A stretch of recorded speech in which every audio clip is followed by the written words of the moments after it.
some more questions from TK, if you have any, or good? Okay, I think that's all the time we have for today's press conference. By playing against Australia tomorrow. خب قطعا هممون از شنیدن این خبر ناراحت شدیم و خب قطعا نگران هستیم، اما من برای کشورم آرزو اینو دارم که زودتر به روزهای خوبش برگرده و ما اومدیم اینجا فقط فوتبال بازی کنیم. در حال حاضر اومدیم فوتبال بازی کنیم. قطعا ما هم نگران خانواده هامون کشورمون هستیم و امیدوارم که همه در سلامت کامل به سر ببرن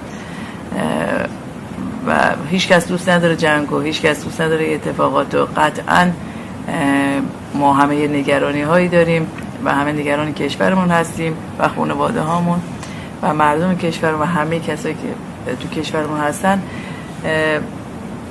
ولی در هر صورت ما اومدیم تو شرایط حرفه‌ای فوتبال بازی کنیم و سعی میکنیم تمام تمرکزمون روی فوتبال باشه.